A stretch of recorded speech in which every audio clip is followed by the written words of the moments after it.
One country attempting to negotiate a last-minute deal with Washington over the looming tariffs is South Africa.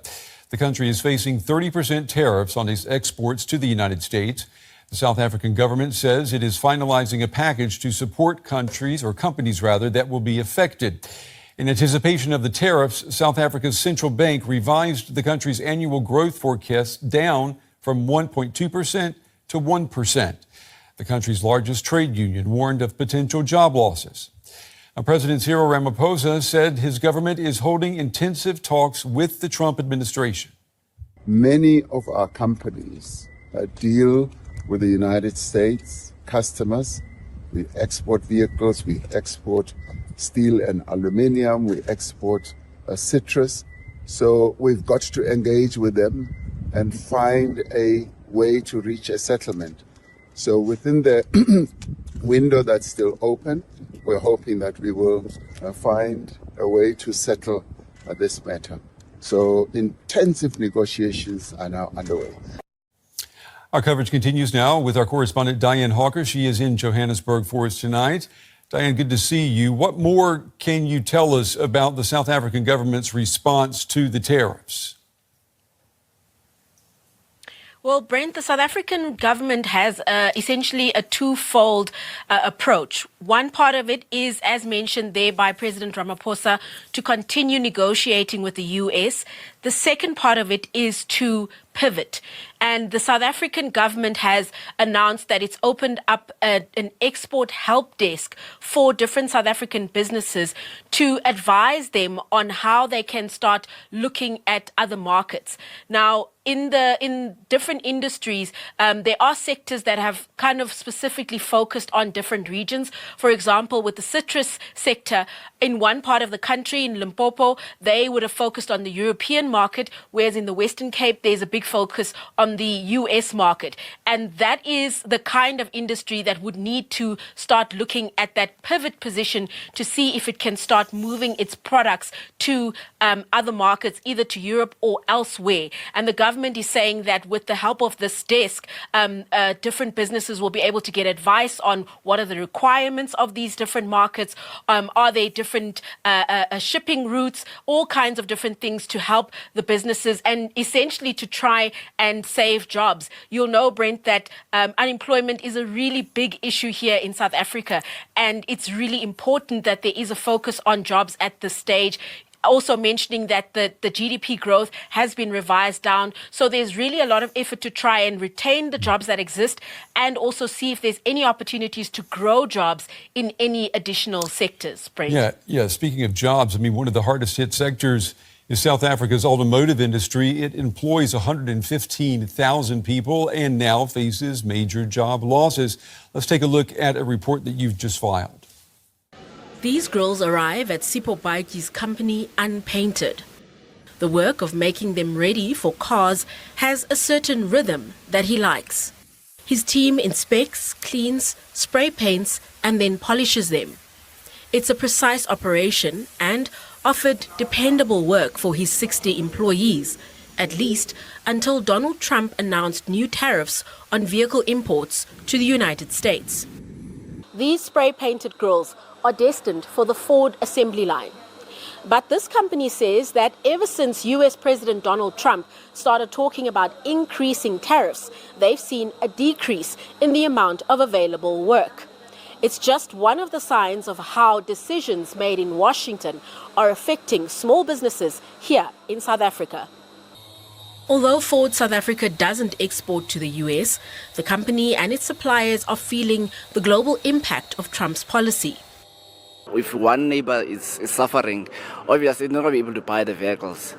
So what is happening now is that we supply the unit 4,000 units. That is the cars they build. So out of those cars, we've reduced now to 2,500 units a month. So that makes a huge difference. It impacts us in terms of the cash. It impacts now we have to retrench. That's what it does, this tariff directly. That is a direct impact on us. Baitji is the provincial chairman of the National Association of Automotive Component and Allied Manufacturers. He says the group is looking for non-American alternatives. As I'm talking to you right now, we are busy communicating with the other countries. Now we're no longer in an environment where we have to sit and relax. We're now in an environment where we have to be proactive and seek other partners who wants to come into to the African continent. As well as Ford, BMW, Toyota and Mercedes-Benz also have production facilities in South Africa.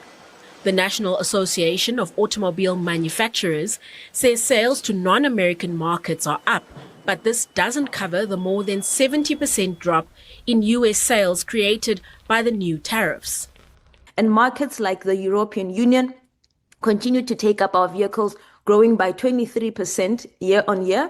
And of course, we had the African region as well grow by 22%. So you see that there is that strategic pivot. But of course, the conversation then continues to be the nature of vehicles that we were sending to the US. Can they be easily absorbed in this market? Because obviously, there is diversity of vehicles that we continue to send to the different regions. Despite worrying about how to keep his business going, Baiki says he sees light at the end of the Trump tariff tunnel. My dream is to build cars in the end of the day. So I have to continue with that dream. I cannot give up now because of one person of one country. He says local parts producers should point their trucks north to the rest of the African continent if they are to survive the remainder of Trump's term. Diane, we know that this is not just about the auto industry. There are other industries affected here. Talk to me about those and what is the expected fallout? Absolutely, Brent. For example, the steel industry here in South Africa is expected to also suffer as a result of these tariffs. The agricultural sector is also one that has quite a large market in the US, selling different products like macadamia nuts, citrus, and wine and other types of fruit to the US.